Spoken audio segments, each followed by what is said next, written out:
Huwa ligani mpenzi mwana michezo, aso shabiki wa club kubwa hapa Tanzania, Young Africa. Tupo na taarifa kubwa nne leo. Taarifa ya kwanza ni kuhusiana na vyuma vinne, wachezaji wanne ambao club ya Young Africa imewashusha.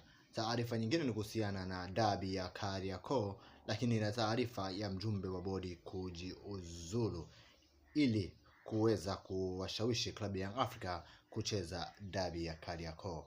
Usisahau kusubscribe, lakini uniambie hapo kwenye comment kama unaona ni vema klabu yangu kucheza, basi unaweza ukaniwekea makopa ya kijani na njano, lakini kama unaona si vema, basi unaweza kuandika atuchezi.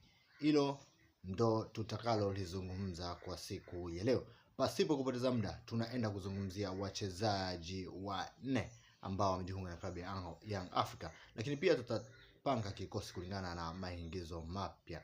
Tunajua kazi ya kupanga kikosi ni kazi ya kocha na utimamu wa wachezaji katika mchezo husika, lakini sisi tutakwenda kuingiza wachezaji wale wapi ambao Young Africa anawaleta.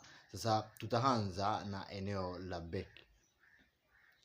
Traore anajiunga na klabu ya Young Africa. Huyu anatokea katika klabu ya Stade Abidjan. Kijana amefanya vizuri mno. Anakuja kucheza katika eneo la namba 3 baada ya Young Africa, eneo la namba 2 samahani, baada ya Young Africa kujiridhisha kwamba Kwasi Atoula hatakuwa ndani ya kikosi cha Young Africa, na maanisha mwanzo wa msimu, kwa sababu ana majeraha ya muda mrefu, angalau miezi 6 na kuendelea. Young Africa wanaona ni vema kuleta mshindani mwingine wa namba ili kuweza kuboresha eneo la namba 2. Upa asilimia ngapi usajili wa beki wa kulia? Lakini usajili mwingine ni Keita ambaye anakuja kujiunga na klabu ya Young Africa akitoka katika klabu ya Rayon Sport baada ya kutumikia kwa muda mrefu kwa mkopo. Anajiunga na klabu ya Young Africa baada ya kuwa free agent, na hii ni baada ya mazungumzo ya muda mrefu sana. Young Africa wamefanya mazungumzo ya kina ili kuweza kufanya deal la mchezaji huyu kukubaliwa, kwa sababu Young African wapo na Khalid Aucho, lakini Khalid Aucho ameongezewa mkataba wa mwaka mmoja. Kijana huyu anajiunga na Young Africa akiwa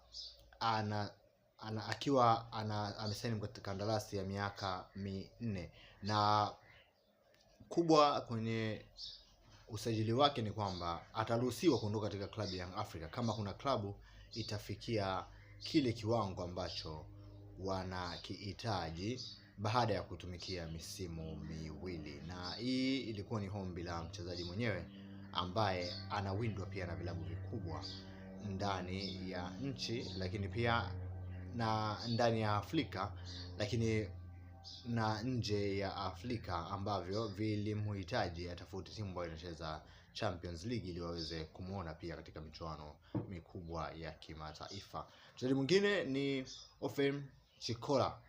Huu bado haijawa 100% kama anajiunga na klabu ya Young Africa, lakini kwa asilimia kubwa ambazo zilizo uhusiano uliopo kati ya klabu ya Young Africa na Singida Black Stars ni mkubwa. Kwa hiyo mchezaji huyu kujiunga na klabu ya Young Africa ni swala la muda tu, na tutaona kipi kitakwenda kutokea katika siku za dirisha likishafunguliwa rasmi na wakaanza kutangaza wachezaji.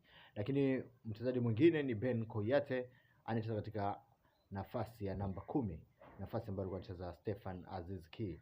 Anakuja kujiunga na klabu ya Young Africa baada ya kutoka katika klabu ya Stade Abidjan ambayo imekuwa bingwa wapya wa Ivory Coast kwa msimu huu. Ana kiwango kizuri, mguu wake wa kulia, lakini kijana huyu kutoka katika taifa la Ivory Coast amekubaliana kujiunga na klabu ya Young Africa baada ya kukamilisha mkataba wake na klabu ya Stade Abidjan.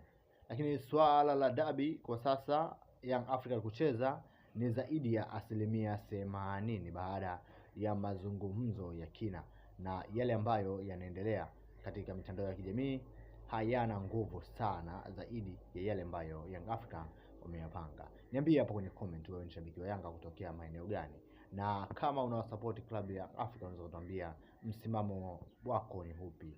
Amchezi au mtapeleka timu kijasusi. Usahau kusubscribe, tukutana wakati mwingine. Asante.